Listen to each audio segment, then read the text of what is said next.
आम्हाला एक संधी द्या, आमचा नवीन नेता निवडून द्या, आम्हाला एक संधी द्या, आमचा नवीन नेता निवडून द्या।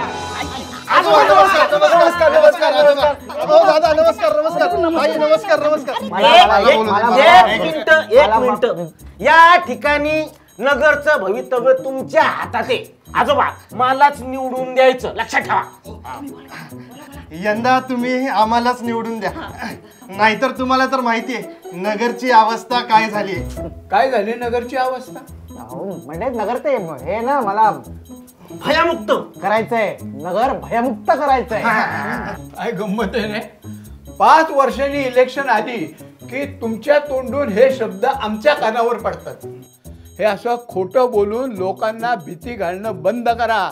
तुम्ही तुमचं सांगा, तुम्ही काय करणार नगरसाठी? तुम्ही याला काय अर्थ आहे? तुम्ही कधीतरी बोला की नेहमी आम्हीच बोलायचं का? हा मग एरवी 5 वर्ष कुठे असता तुम्ही?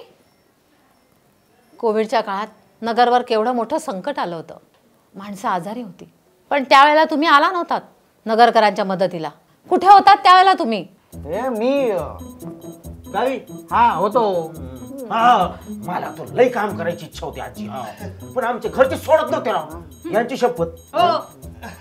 मी जमल तसं करायचो का? होय, यांना सोशल तेवढं सगळं काम करायचे, त्याला सोशल वर्क म्हणायचे ना। नगरला पार्ट टाइम नको, 24 तास कार्य करणारा, नगरचा सर्वांगीण विकास करणारा आमदार हवा।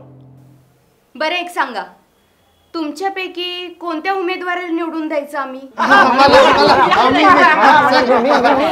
नमस्कार नमस्कार। अहो असं काय करताय ताई? अहो हा तर आपला माणूस आहे। थांबा, तुम्ही एक काम करा, तुम्ही सगळेजण आता चहा घ्या आणि आपापल्या घरी जा।